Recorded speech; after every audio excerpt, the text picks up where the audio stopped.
Yeah, car's moving. Yeah, no, I would really appreciate that.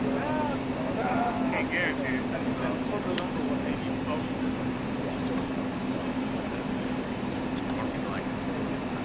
Yeah.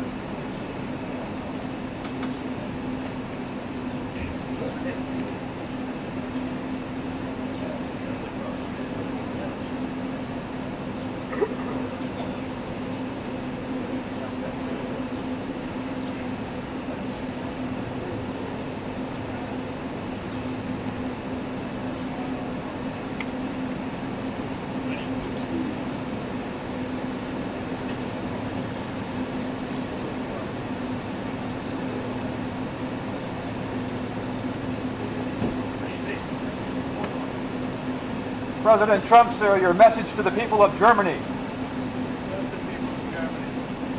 How was your phone call with President Xi of China, sir? Your phone call with President Xi of China. Went very well. Thank you. We'll see you inside. Thank you.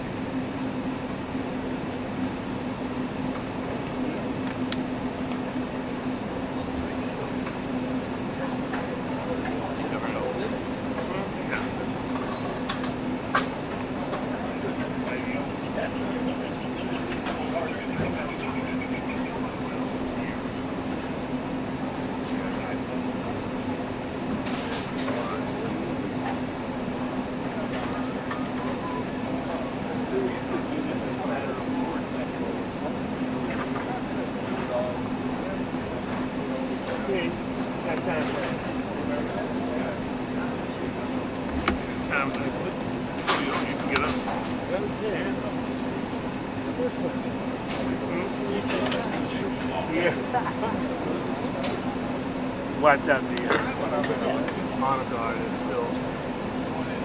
So you can step over. Yeah, I know. I was admiring how you. I said, my God, what the shot? I can't do that. You got my shot. All right, let's see you later, guys.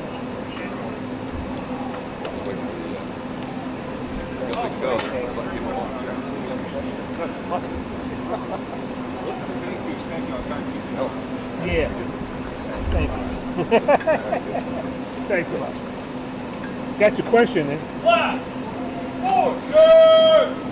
Flat!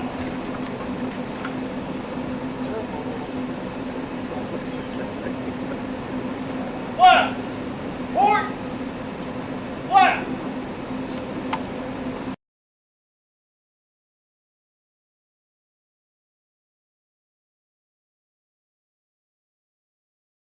For the Reuters live service.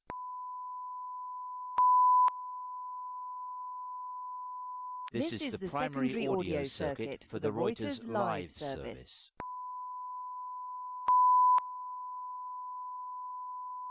This is the primary audio circuit for the Reuters live service.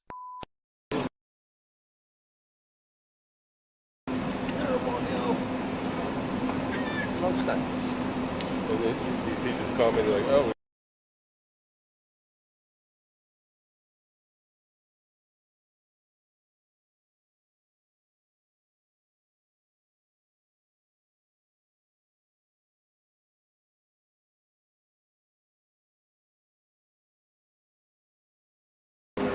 Yeah, so they're going to give me like 5 trees. Like, Oh, beautiful. yeah, I mean, Others will come back eventually. no, they'll come back. I talked to them. Like, these guys, they say, yeah, they'll come back. Like, it's just going to take a while. Yeah. It's not even that. It's just like, I just wanted something, you know, like, it's, Sure. you know, it's all mental. Like, it's like, I can't let them get away with it. No, man, I understand. Yeah, it's like, Good for you, man. Good for you. Good for you.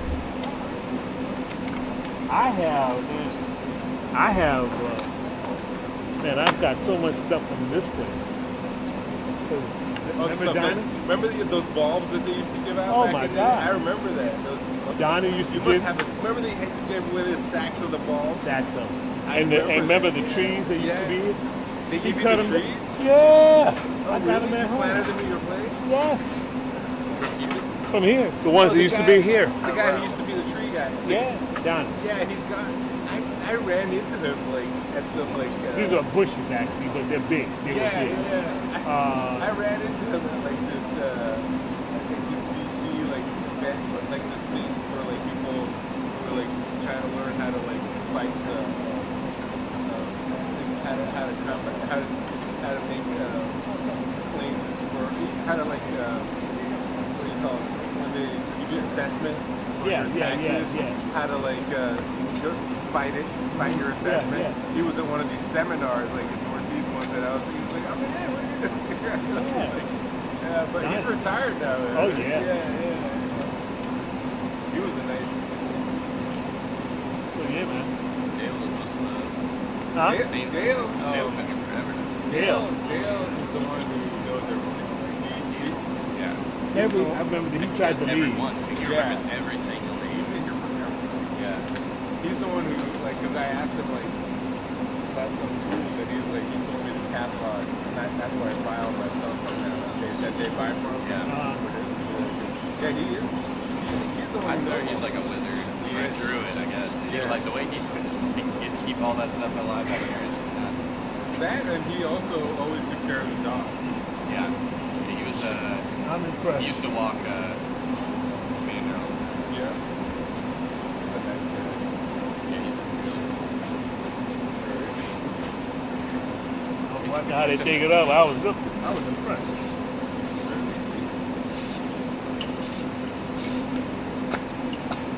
I'll definitely send you a text. Yeah, man. I appreciate it.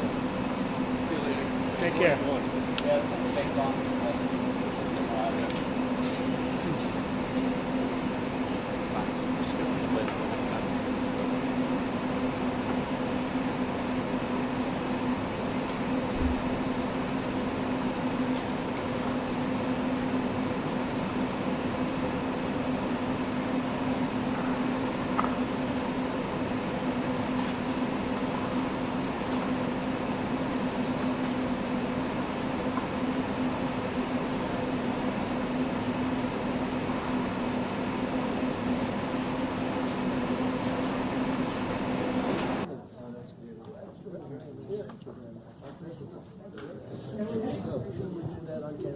Absolutely, sure.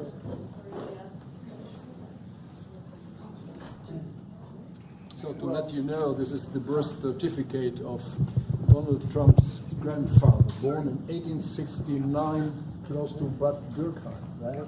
Yeah. That's called And Sirius. his Christian name was Friedrich. Right. That's Sirius German. Serious right? German name. That's Sirius German. Bad Dürkheim is Sirius German. But I want to thank you very much for, first of all, I want to thank you for that. That's My beautiful. pleasure. Thank you very much. Thank you It's again. Fantastic. We'll put it up in a place of honor.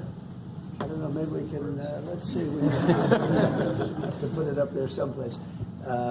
It's an honor to have you. As you know, the Chancellor just won a great election, very, very strong election. Very respected man. I can tell you, we've been on the phone many times talking about some of the problems of the world outside of Germany. And it's very sad what's going on. We both feel that way. What's going on with Russia, Ukraine, and other things we talk about, but Russia, Ukraine in particular.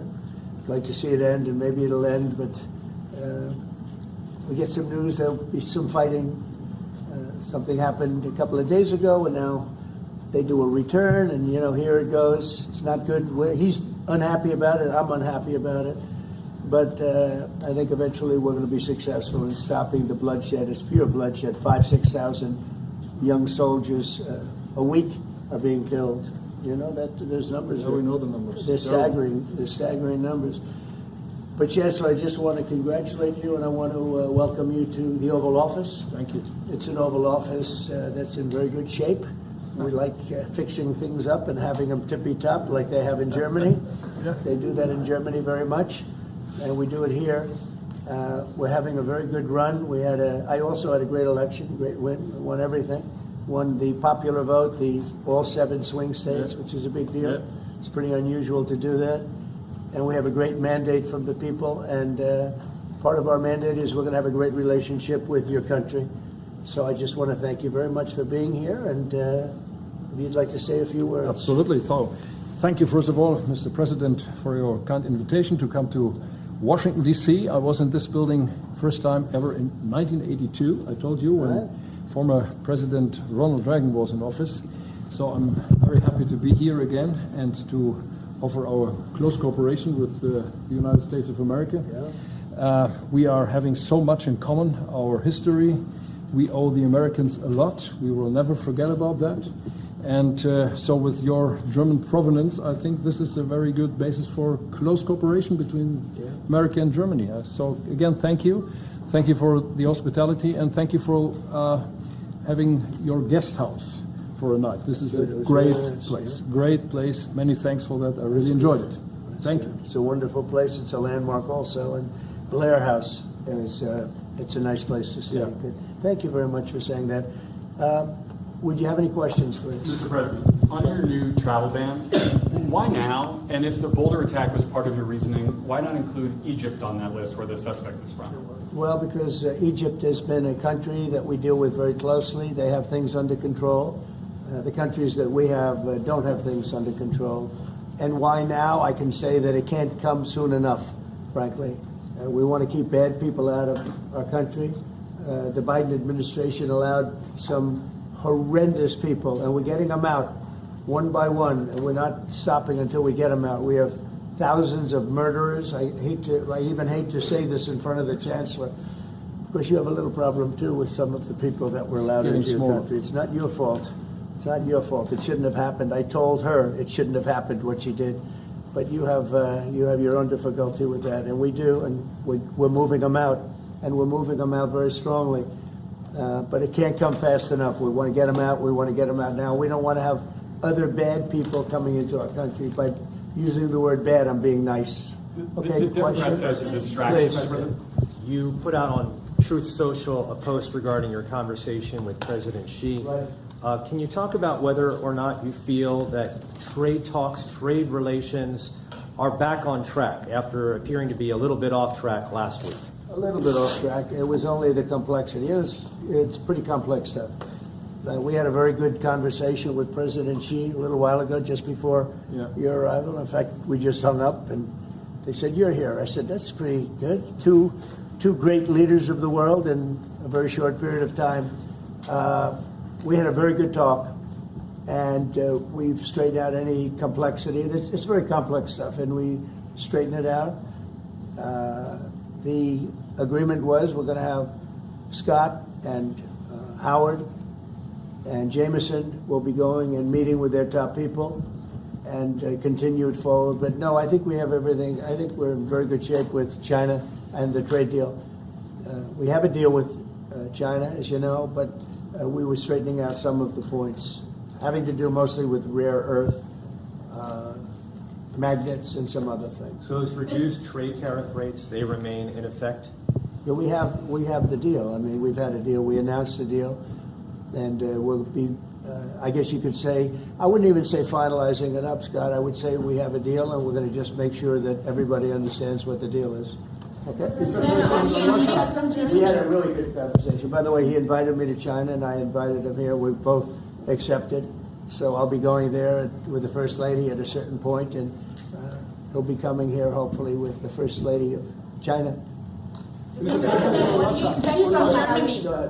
you talk about the Chinese students? Are you allowing them to come to the U.S.? No, Chinese students are coming. No problem. No problem.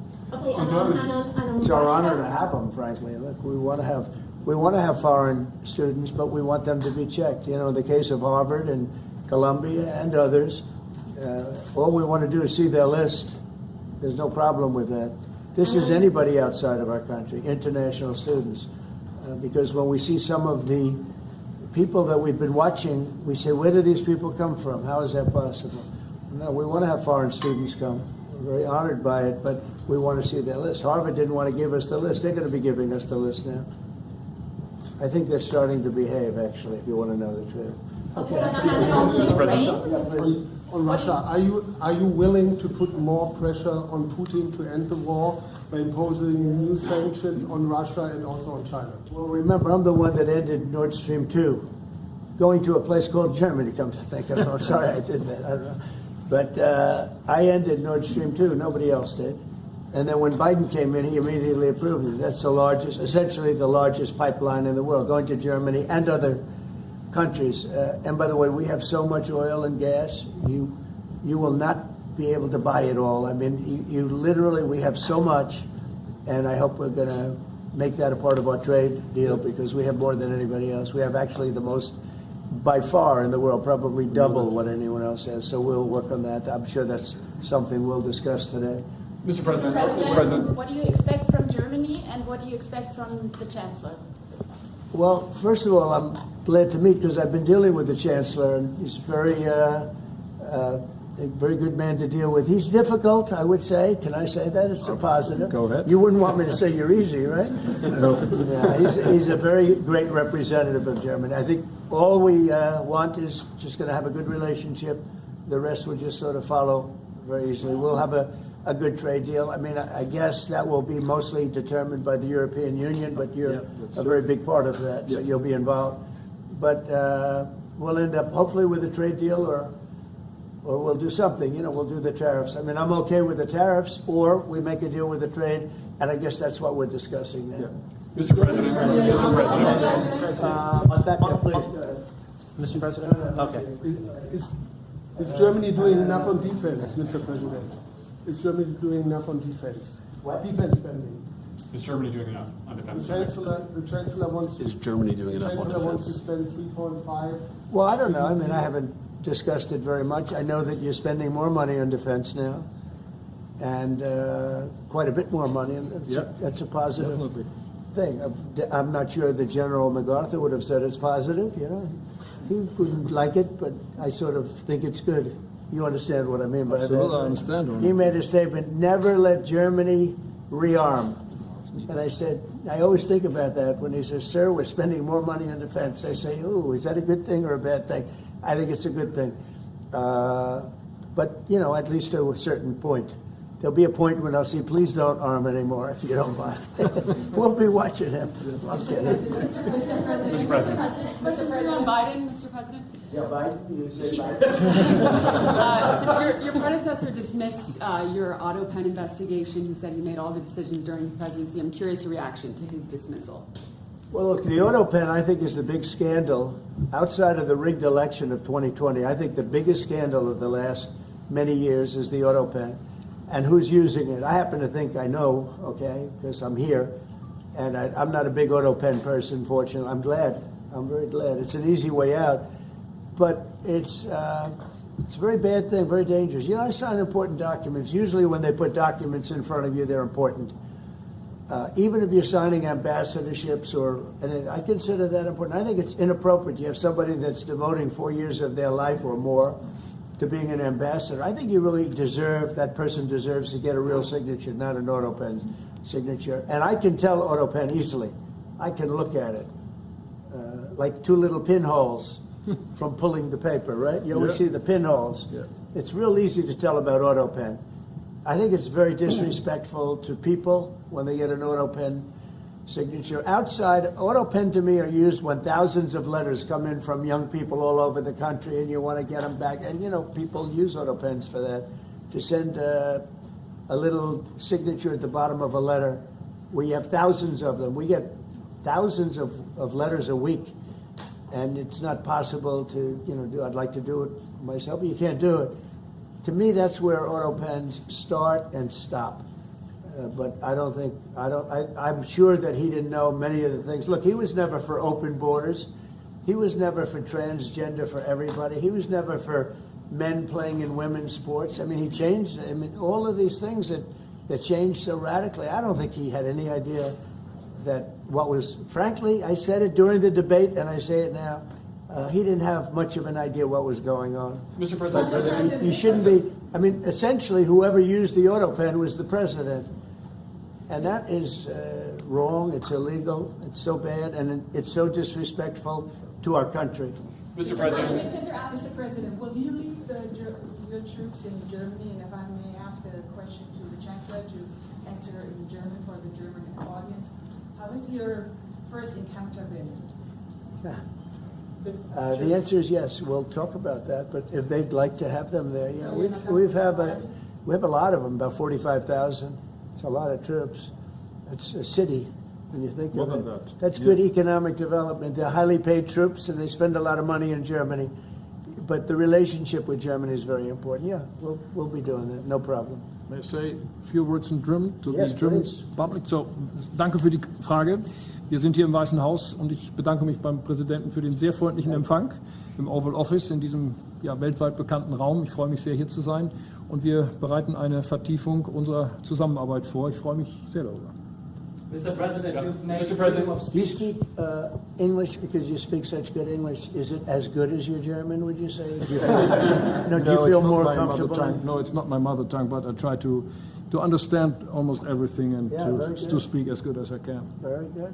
You know, it's, Mr. President, you've made it's an achievement, actually. Mr. President, Mr. President, can the I follow up on the criticism that I've Autopen? seen regarding- Thank you, Mr. President. The criticism that I've seen, and I'm sure you've seen, regarding Elon Musk and your big, beautiful bill, what's your reaction to that? Do you think it in any way hurts passage in the Senate, which is, of course, what is you're seeking? Well, look, you know, I've always liked Elon, and it's always very surprised. You saw the words he had for me, the words of, and he hasn't said anything about me that's bad. I'd rather have him criticize me than the bill, because the bill is incredible. It's the biggest cut in the history of our country. We've never cut. It's about 1.6 trillion in cuts. It's the biggest tax cut. You would say, people's taxes will go way down, but it's the biggest tax cut in history. It's we are doing things in that bill that are unbelievable. And when you look at what we're doing for small businesses, for people, for middle-income people, all of the things that we're doing, nobody's ever seen anything like it. And, you know, Elon's upset because we took the EV mandate, and, you know, which was a lot of money for electric vehicles. And, you know, they're having a hard time, the electric vehicles. And they want us to pay billions of dollars in subsidy.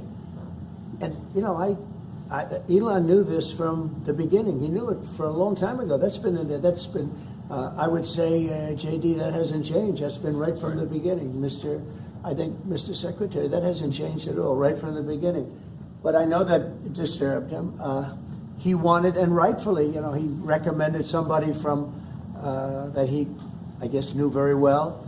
I'm sure he respected him, but to run NASA, and I didn't think it was appropriate. And he happened to be a Democrat, like totally Democrat. And I say, you know, look, we won. We get certain privileges, and one of the privileges, we don't have to appoint a Democrat. NASA is very important. We have great people. General Kane is going to be picking somebody with our. We'll be checking him out, seeing. But he wanted that person, a certain person, and we said no. And you know, I can understand why he's upset. Remember, he was here for a long time. You saw a man who was very happy when he stood behind the Oval desk, and even with the black eye, I said, "You want a little makeup? We'll get you a little makeup." But he said, "No, I don't think so," which is interesting and very nice. He wants to be who he is, so you could make that statement too, I guess. Look, Elon and I had a great relationship. I don't know if we're well anymore. I was surprised because you were here. Everybody in this room practically was here as we had a wonderful send-off. He said wonderful things about me. He couldn't have nicer, said the best things. He's worn the hat. Trump was right about everything. And I am right about the great, big, beautiful bill. We call it a great, big, beautiful bill because that's what it is. And again, biggest tax cuts in history, biggest economic development moves anywhere. We've never done anything like it. Business is spurred. And I don't know if you've seen the numbers, but the numbers came out. Even the CBO, which is run by Democrats, said that we're going to be doing, you know, I'd like you to discuss it, the 2.8 trillion that CBO. This is a group of people that are Democrats. They're very hostile to us. They just came out with phenomenal numbers, what it does. You want to mention that, Scott? Yes, sir. So what we've seen is we keep hearing from the CBO that there's going to be a large deficit from the bill, which we disagree with, but using the CBO scoring, they came out and scored the tariff revenue. We think it'll be the minimum of $2.8 trillion over the 10-year window, which actually puts the bill in surplus if you include the tariff revenue, which they won't do. It gives you a tremendous surplus. but we're not allowed to use that. For some reason, they say scoring. Nobody knows what scoring means. Maybe a couple of people, but nobody. Somebody sits in the background. They say, well, we're not going to allow that. They're not allowing other things that we have that are tremendously profitable for our country. But if you saw the other day, CNBC, they came out with numbers, and the people on the show, very good people, I've watched them for a long time, they couldn't believe the numbers, how good they are. The numbers were incredible, and that was personal income and also very low inflation. We have very low inflation. We're down to 2% now, and maybe even lower than that. And when I took it over, it was a mess. Remember, we had the worst inflation probably in the history of our country. They say 48 years, but let's say I think it's worse than that. So we had the worst inflation in the history of our country under the Biden administration. Now we're down to a beautiful number, 2%. You'd actually like to keep it there. Better than 0 is 2%. It's going down maybe to 1, and 1% is like perfect. That's perfect. You don't want to have 0 for certain reasons that nobody is very interested to listen to. But we have almost perfect inflation. Grocery prices are down. Everything. Remember eggs? Eggs. We weren't going to buy another egg for the next 20 years. They were so expensive, right? Remember? You guys all hit me about eggs. Eggs have come down 400%. Everybody has eggs now. They're having eggs for breakfast again.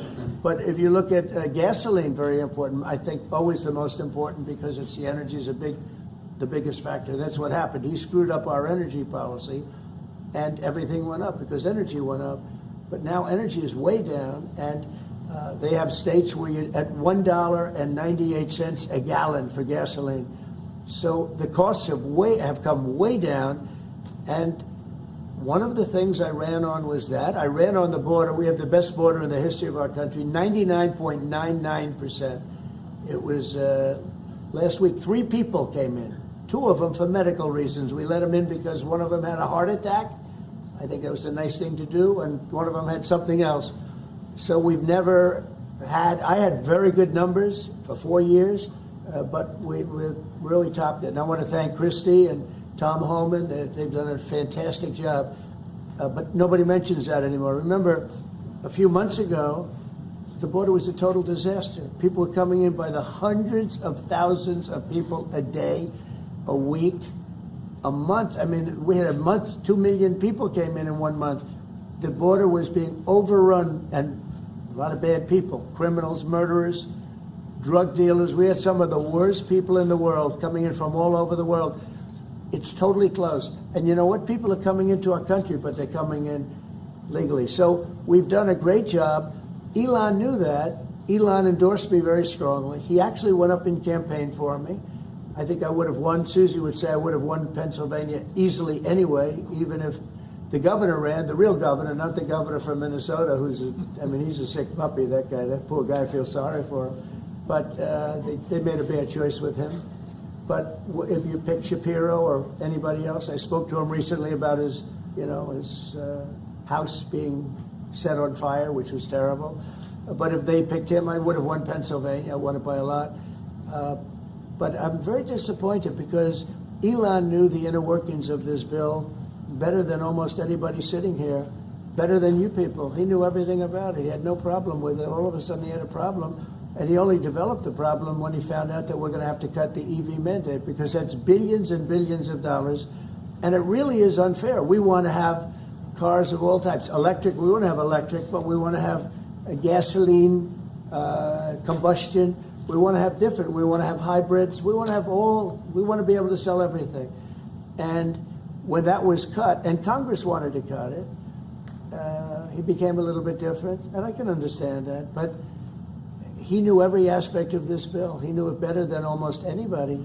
And he never had a problem until right after he left. And if you saw the statements he made about me, which I'm sure you can get very easily, it's very fresh on tape, he said the most beautiful things about me. And he hasn't said bad about me personally, but I'm sure that'll be next. But I'm very disappointed in Elon. I've helped Elon a lot. And Mr. President, I just want to clarify, did he raise any of these concerns with you privately before he raised them publicly? And this is the guy you put in charge of cutting spending.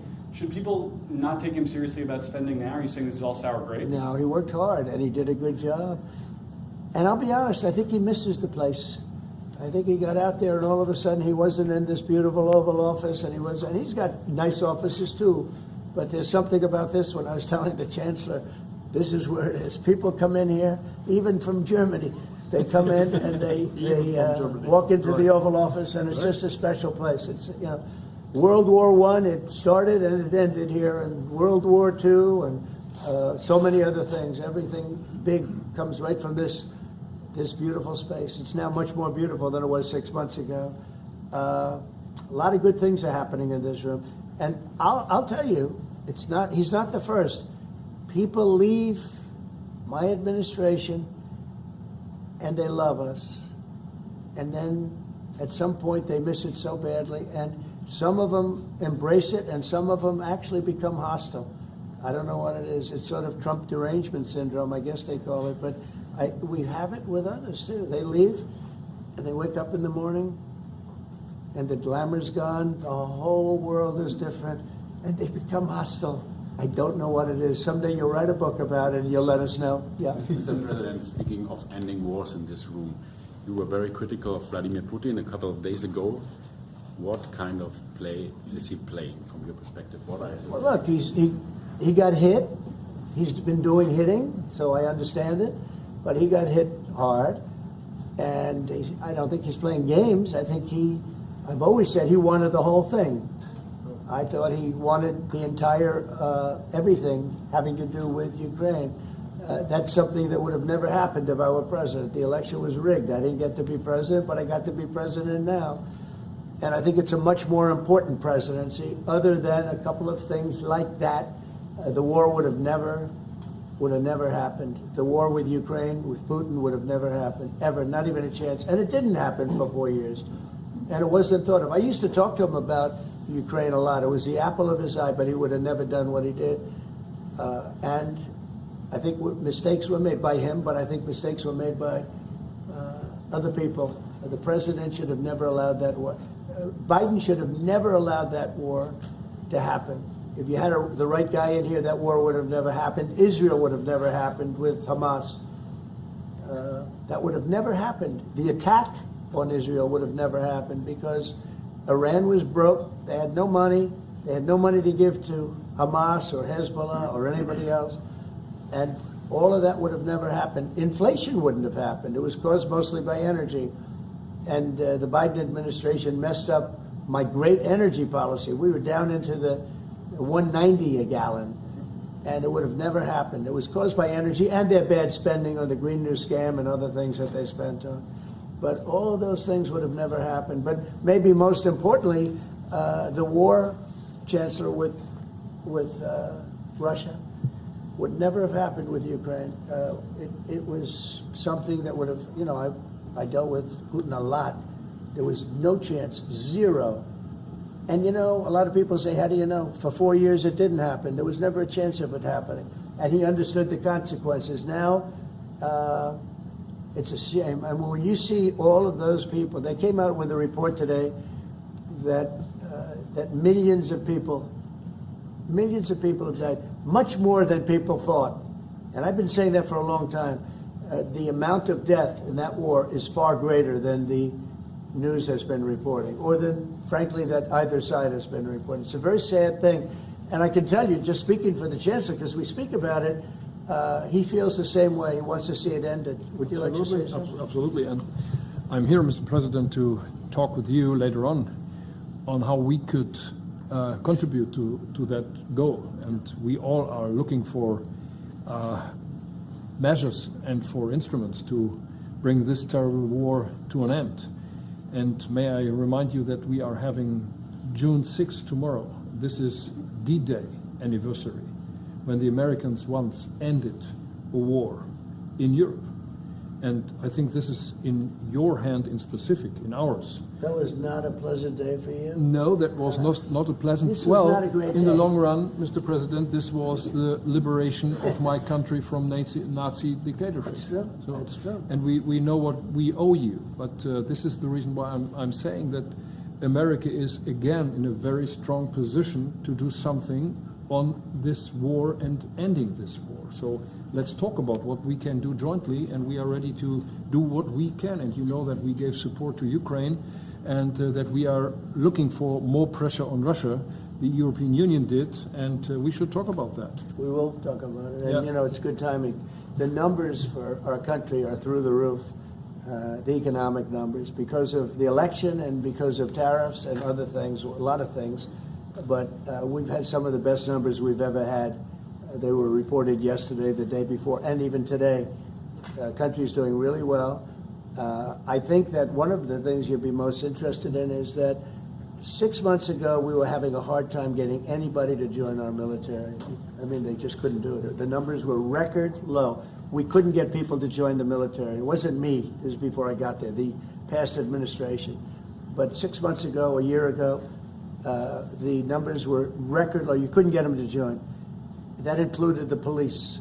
And you couldn't get them to join. Now, we just hit the highest number in the history of our country, we think, but very close, but the highest in the history of our country, recruitment, joining the Army, Navy, Air Force, Marines, Coast Guard, police forces all over the country. What did you do for that? What was the reason? Spirit.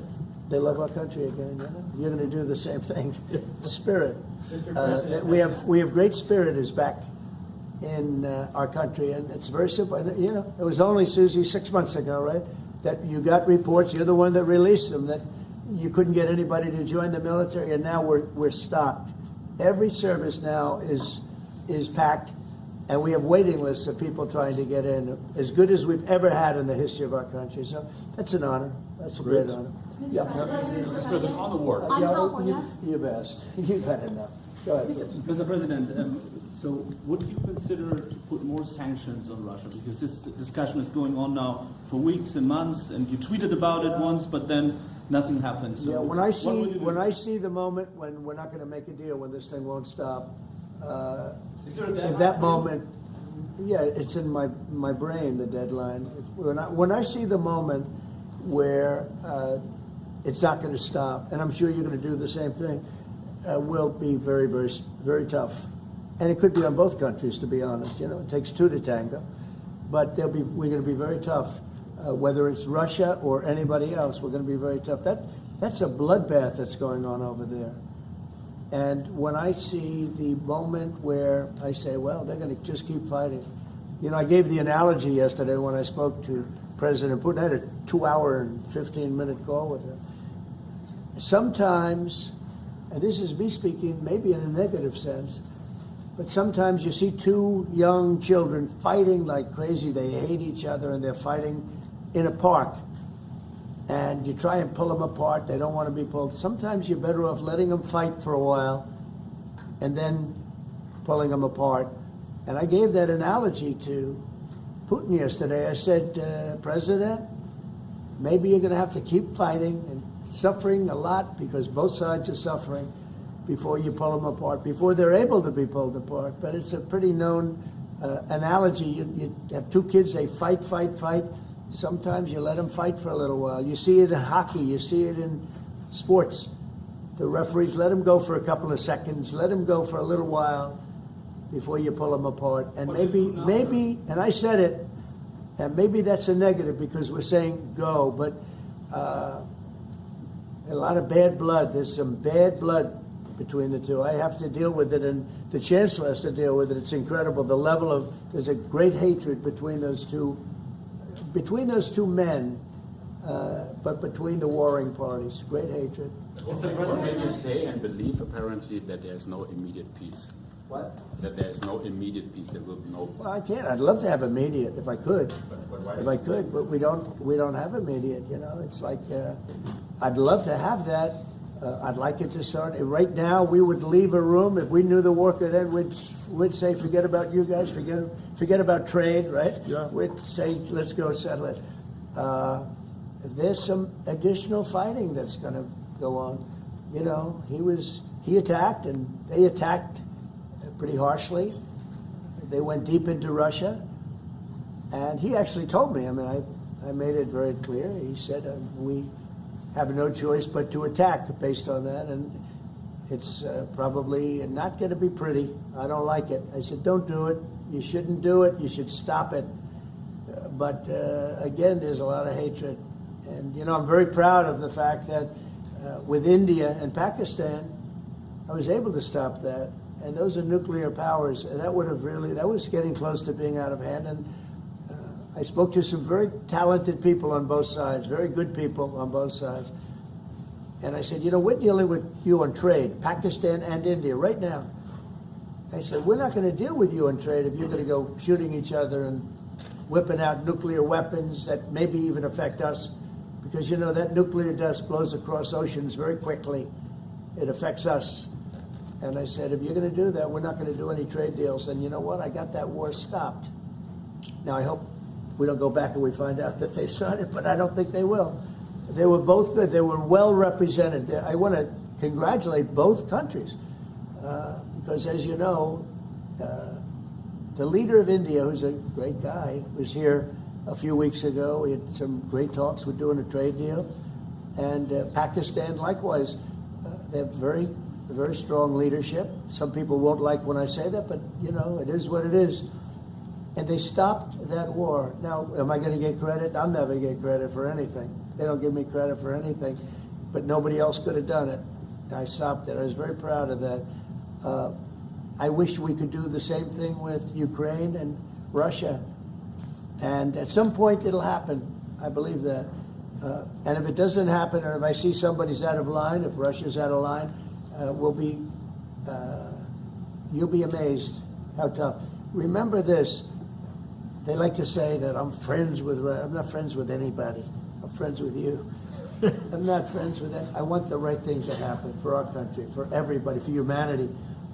But I'm the one that stopped the pipeline. It's called Nord Stream 2. Until I came along, nobody ever heard, not one person in this room ever heard of Nord Stream 2. You probably did, yes, because it went to Germany. He's the only one knowing that this was a mistake. But I stopped it. I stopped it. Yeah, and you've said that openly. Yeah. It was a mistake because, and I used to go with Angela. I'd say, well, wait a minute. We're spending all this money to defend you against Russia, and then you're giving Russia billions of dollars a month. What kind of a deal is that? You know, which was, but you said it better than anybody else. I appreciate it. But I'm the one that stopped it.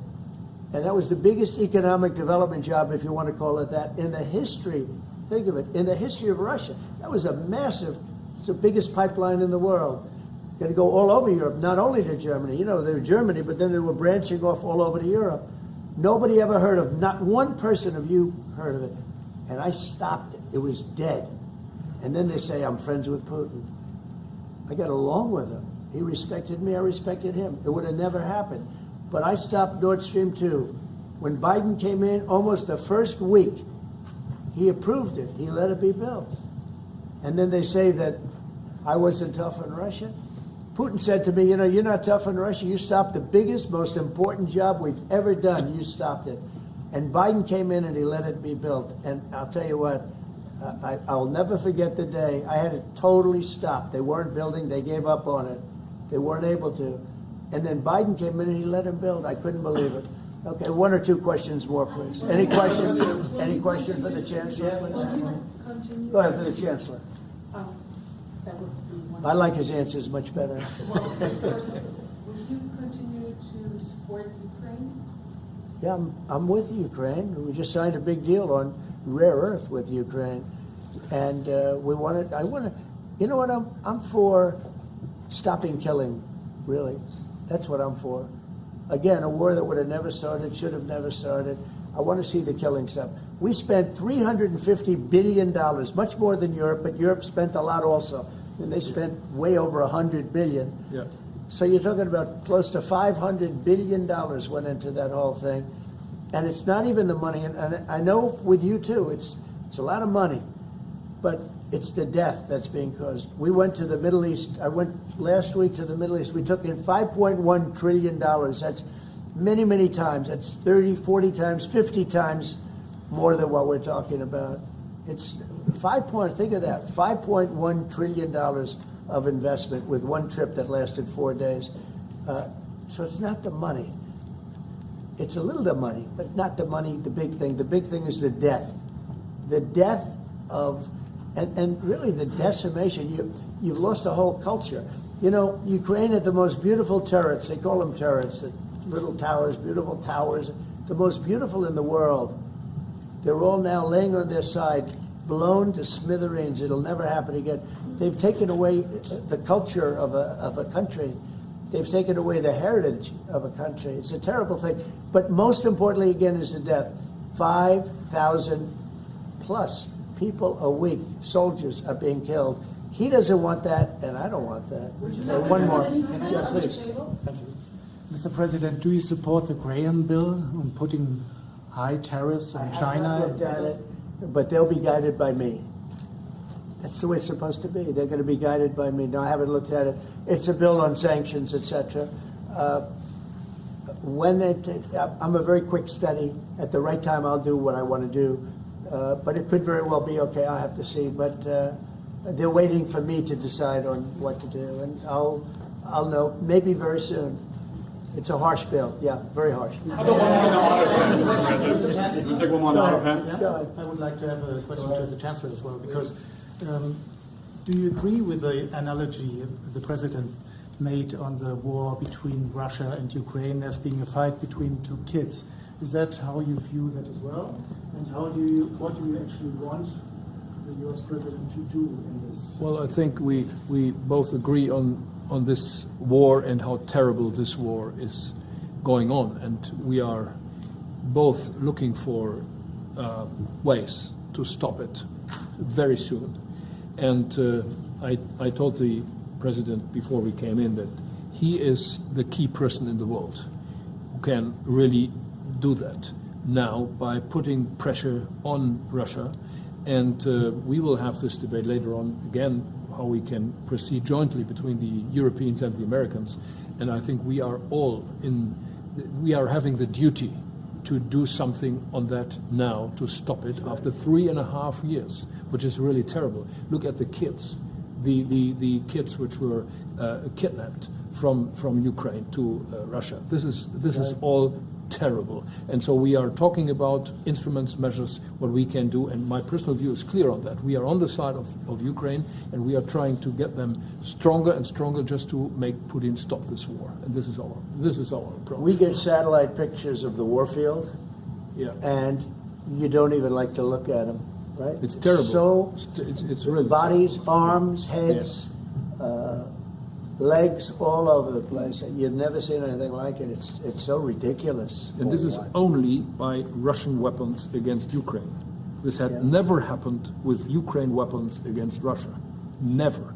Ukraine is only targeting military targets, not civilians, not private, not energy infrastructure. So this is the difference, and that's the reason why we are trying to do more on Russia, how to stop this war. Well, in this case, I'm talking about the battlefield, the soldiers on soldiers. But you could also say that, too, with the cities. The cities are being hit also. So it's a terrible, terrible thing. Right. Somebody said Autopen. Did I hear the word Autopen? Yeah, I was just curious. Because I think it's the biggest scandal maybe in the last 100 years in this country. So when I hear that word, I think it has to be discussed, because the fake news will try and hide it, and we can't do that. Well, that's what I'm asking. Have you uncovered any evidence that anything specific was signed without President Biden's knowledge or by other people in the administration acting illegally? Well, I don't think Biden would know whether or not he signed it. I'm asking if you've uncovered any of that information. No, but I've uncovered, the human mind. I was in a debate with the human mind, and I didn't think he knew what the hell he was doing. So, it's just one of those things, one of those problems. We can't ever allow that to happen to our country. The danger our country was in, and I know some of the people that worked with him, radical left, horrible people. And I could give you the name of some of the people that used the Autopen, because I'm here, and I ask questions about people that were here also. There are a lot of people that were here when that happened, and they're here right now, and they'll answer your question very accurately.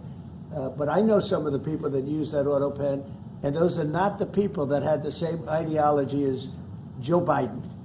These were radical left lunatics that used that, and they didn't get elected. He didn't get elected either, actually. Thank you very much, everybody. Thank you guys. Thank you guys. Thanks, guys. Thank you very much. Thanks,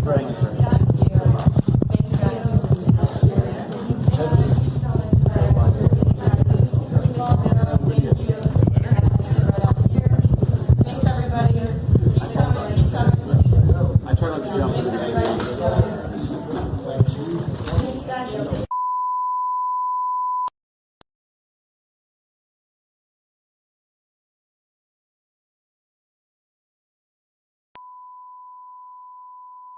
This is the primary audio circuit for the Reuters live service.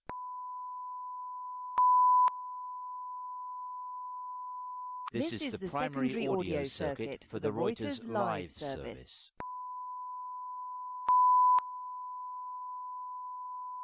This is the primary audio circuit for the Reuters live service.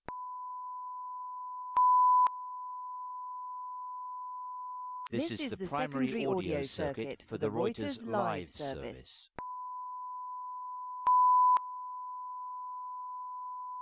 This is the primary audio circuit for the Reuters live service.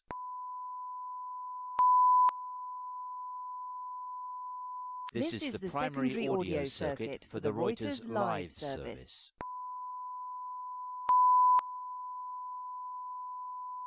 This is the primary audio circuit for the Reuters live service.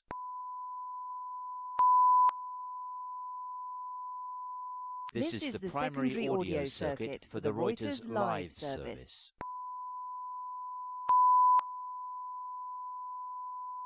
This is the primary audio circuit for the Reuters live service.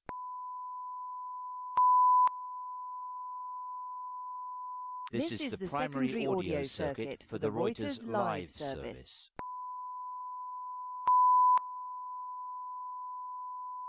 This is the primary audio circuit for the Reuters live service.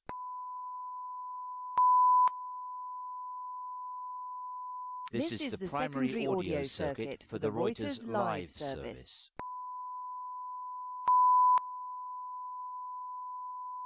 This is the primary audio circuit for the Reuters live service.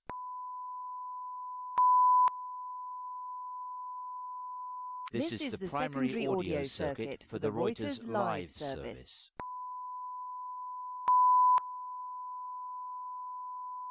This is the primary audio circuit for the Reuters live service.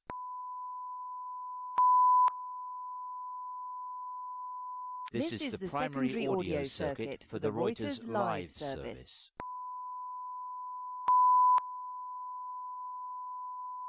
This is the primary audio circuit for the Reuters live service.